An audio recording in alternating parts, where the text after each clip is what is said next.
Hi, let's start chapter 7 marketing.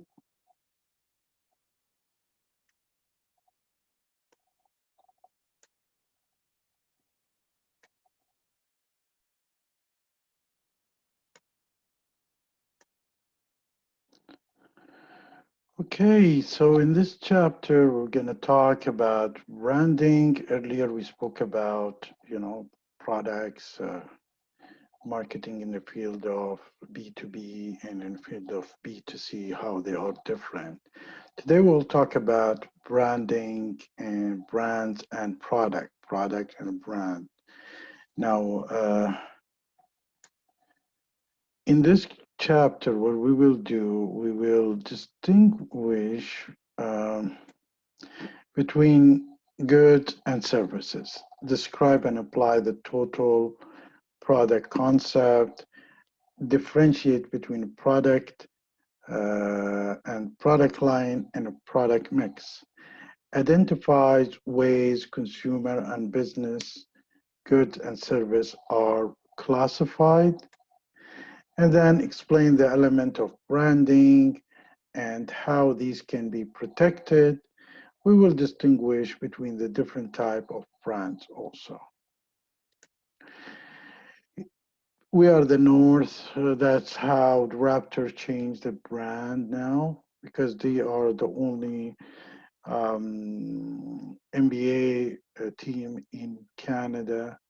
So they call themselves We Are the North. Now that's a branding and rebranding. So the types of products, a product is about a good or a service or an idea consisting of bundle of tangible and intangible attributes. So this definition is kind of, we're going to break it down to what it means. So, as we said, product is a good or a service or an idea consisting of a bundle of tangible and intangible attributes. Now we have what you call the non-durable goods, an item that does not last and that is consumed only once. Service is not durable good. Bottle of water, when you open it and you consume it only once, the plastic, you throw it away, probably. Then you have the durable goods. Durable goods are product that lasts for an extended period of time. So a service is kind of a non-durable good, and I don't know, apples is a durable good. And then you have the services, which is intangible activities, benefit, or satisfaction. It could be a primary or supplementary and virtual. So here, many product cannot be defined as a pure good or a pure service, but in a fact hybrid. By looking at this figure, what do you see? As example, we have what you call a pure good and a pure service. A pure good, like a product that you can, like a wheat, for example. A pure service, like a service that a lawyer or a professor or a doctor provide for you. Now, between them, there is a good that supported by service, and there is a service that's supported by good. So we have extreme good, extreme service, then we have a good supported by service and service supported by good to different degrees. A good that's supported by service, like the cars. So if you find out that Honda doesn't provide service, then you prefer to buy a Toyota if there are similar preference for you.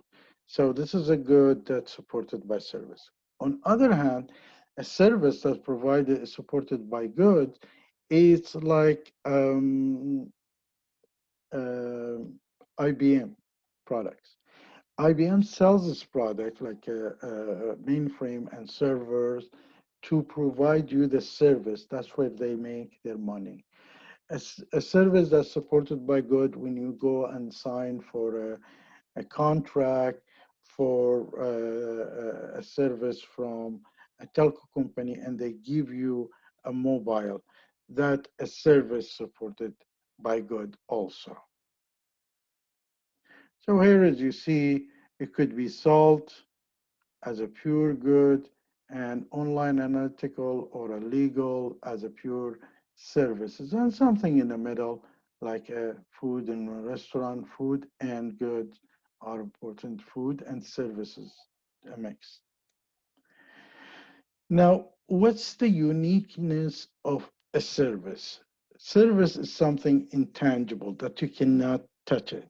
Inconsistent, it could be high, good and bad, up and down. Inseparable, and inventory has, you cannot put it in the inventories. So when it comes to the inventory, the uniqueness of service, that what makes it important when you're marketing that is the fact the inventory side of the service. Service cannot necessarily be stored and accessed when you demand. If you bring a consultant in your office, you have to pay him, whether you're asking want to get his service or sell his service or not.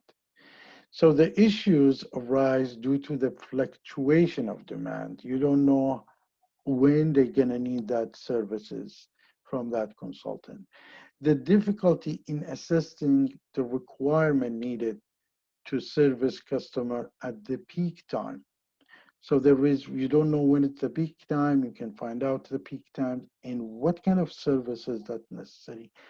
If you are taking some supply chain management course and in the operation part of it, you will know how the service is a totally different than the goods that in the operation itself. The idle production capacity, supply of the service exceed the demand. It's expensive. When you're operating, you're doing two things. You're being very effective and very efficient. Efficient means minimize your costs. So if you're having people sitting doing nothing, you are losing because you're paying them. So you're not operating efficient. But if you have enough people to provide the service for consumers or customers, then you are being effective. And you have to balance between efficiencies and effectiveness, especially in the service. Now, the total concept of a product, the core, when you're looking at it in a marketer view the product as having three layers, three different layers. You look at the core and then you look at the actual and the augmented. Let's take an example as a bicycle. The core of bicycle, why you buying a core benefit, its core is the benefit drive, like a core provide transportation and leisure activities when you're having a bicycle. The actual is the physical product, including the branding, the design, and the feature. In case of the bicycle, the branded bicycle, the metal unisex frames, for example, the 10 speeds, the alumni alloy wheels, the paddle seats, these are what you call the actual part of it. And then you have the augmented part of it, which is the additional features or benefit that come with the actual product, like warranties, repairs facilities, online FAQ and support, and service videos and other things that comes with the product that is not defined as a core or actual. It's defined as an augmented, as an add-on. Packaging and labeling. In the last class, we spoke about the importance of labeling and packaging. And especially we brought the example of packaging when the products was first time imported from Turkey and Iran. the quality of the product, the Iranian one was much better, but the packaging of Turkey was much sophisticated, much higher. So people have a tendency to purchase more the Turkish products in Iraq than the Iranian product, not because the prices were the same.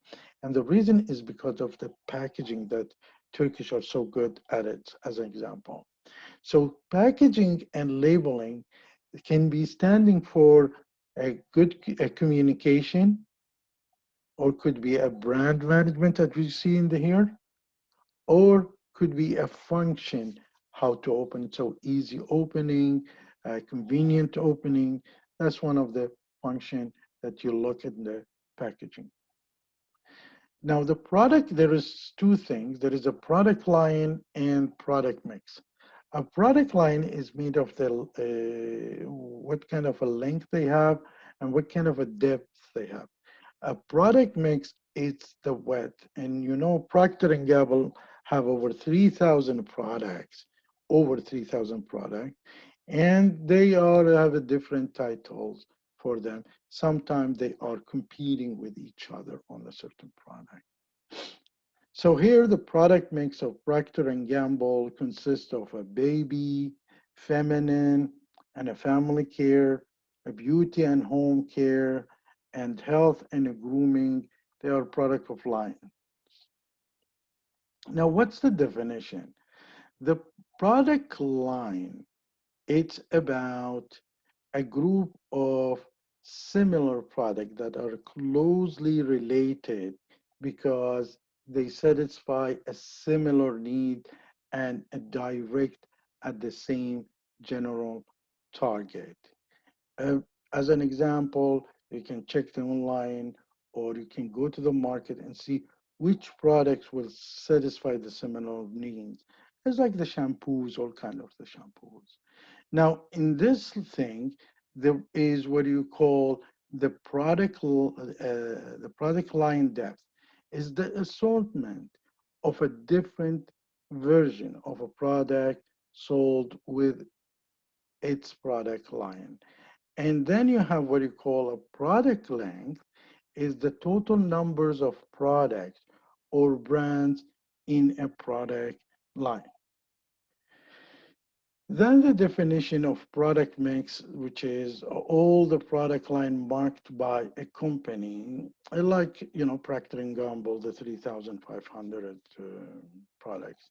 And the product mix width is the number of a different product lines offered by the company. So the product line mix or mix width is the number of a different product line offered by the company. Now, the consumer and business products. So we said in the first beginning and in the early classes, there is consumer products and there is a business product. And what's differentiate between them really? In the consumer product,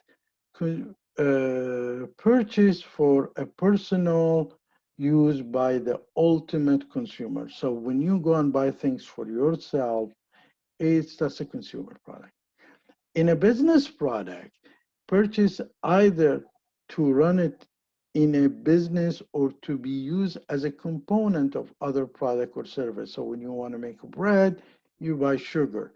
If that sugar you bought it for yourself to consume it, it is a consumer product. But the same sugar, if you buy it for producing breads, for example, then to sell it, then becomes a business product.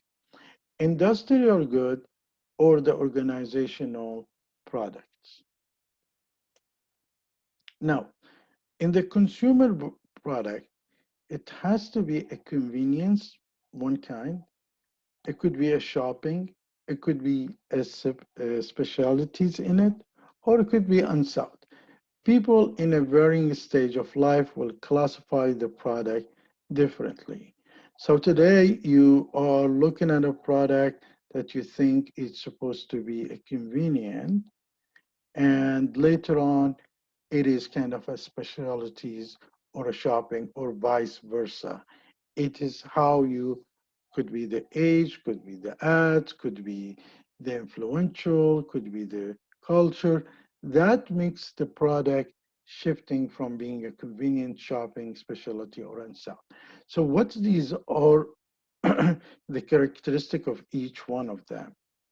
The characteristic when it comes to the convenience products is the fact that it is a frequently purchased with a minimum effort. You just go and pick it up. Will accept the substitute. You cannot find a Pepsi, get a Coke. Inexpensive, many outlets, everywhere you can find it. Emphasize on the price. The cheaper it is, you buy it. The availabilities and the awareness is if it's available and there is an awareness. In the shopping, for goods, product, that is what you call shopping, is occasionally bought, like perfume. Um, com- Comparison shopping you do a preferred branding, uh, fairly expensive, large number of outlet, and differentiation. So when you're buying a perfume, occasionally you purchase it, you compare comparison in the shopping, preferred brand, fairly expensive. In the specialty, is infrequent purchase, require a time to search and purchase. Very brand loyal, usually brand very expensive, limited distribution, emphasize on uniqueness of the product. I would say probably car would be part of these, a vehicle part of these kind of things. Then you have the unsold, which is a very infrequent purchase. You don't buy it once or twice a lifetime. Accepted substitute, you can buy this or buy something substituted. Is a price variety can be cheap now and expensive. Often limited distribution, you can find it only a few places. And emphasize on the awareness that is available there. Now, now, when it comes to the business, there's a different approach for it, which is we know we learned from the previous chapter is could be part of the production if you're buying the thing like considered to be a raw materials or a component part. So these are the things you put them together to finalize a product to sell it or a service, and it's a derived demand. The support that you're looking for is must in the business product is like support in installation, accessory equipment if it's necessaries, supplies, keep going. You need to, for example, supplies is coming like the ink of the printers and the service that after sales is must for a product business products. Now we talk about branding. And by the way, these are headlines, and we will, in the next chapter, we will talk more details about each part of these. A brand is a name, phase, symbol, or a design uniquely given by a company to a product to distinguish it from the competition. Like the way they write Coke, for example, or the red color of Coke or Pepsi and their sign. That's a branding. And the need to be developed and nurtured by marketing activities.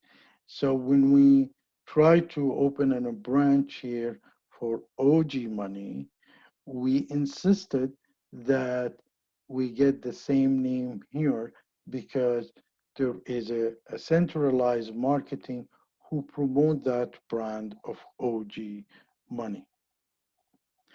Now, overall in Canada, who influenced these branding? The top 10 most influential brands in Canada, they are Google, the very influential, Facebook, Microsoft, Apple, Amazon, YouTube, Walmart, Visa, Tim Hortons, and CBC. These are what you call the top 10 most influential brand in 2016. These can be changed. Some of them will go up, some of them will go down, and some of them will be joining these brands, for example. But we have what you call a brand strategies, how we set up this brand to be understood by the consumer, whether it's a business or individual.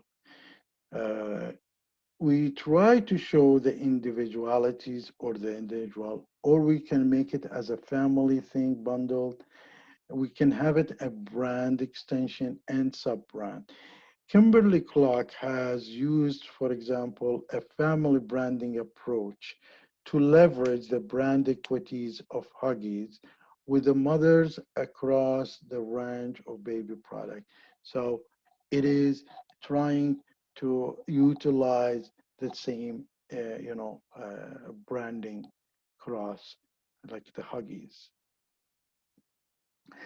Now, when you do a branding, there is a patent you have to register. It also there is a copyright, there is a trademark that you need to register it. So these are the three things that you need to do with the branding comes in of your product. But with the branding, you need also to find out is there is a brand loyalties. Is people really going to go and look for your product, or they might not go for and look for your product? So the degree of attachment that consumer have to a particular brand tells the marketeer about their brand loyalties. For example, an automobile manufacturer need to work hard to create a brand loyalty because only 50% of the Canadian plans to purchase the same brand of automobile. So the brand loyalty means the favorable attitude that a consumer has over time towards certain brand. Now, something is called a brand personality set of a human characteristics associated with a brand. It is a feeling that you think you will get, or the feeling that the people who use this is a set of characteristics. What do you think of them? Often associated with a particular personality trait with a certain brand and prefer those whose personality are most appealing. It's like using Nike. There is a set of feeling from Michael Jordan playing basketball, for example, or like the ones in the picture and of the board. So a brand name is of something that you need to be very careful when you're selecting it.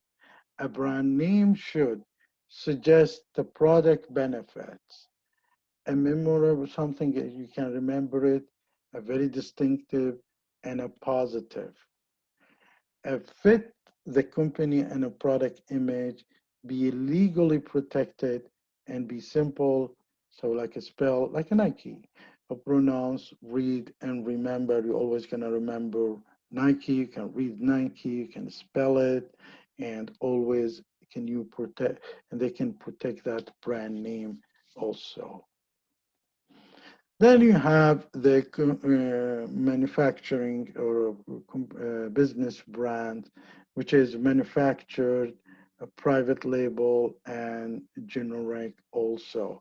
So, what type of brand is a mastercraft? Is basically it is manufacturing a brand. A generic is usually no names. So a manufactured brand is owned and produced by the manufacturers. On the other hand, the private label brand owned by a retailer that contracts its manufacturing out the major suppliers and then sell the product at its own retail stores. like a store brand, like when you go shopping in the supermarket, like in Sobeys or in Walmart, there was their own brand. So it's a store brand, and usually it's produced by the same manufacturer who produced, for example, Huggies, but they produce a local brand also. So it's called a store brand, and it's usually less expensive. And then you have the generic brand, which is no names, and it's a product that has no branding and is produced as cheap alternative to manufacturing branding and to the brand private label. So we have three levels of brands. That's the end of the chapter.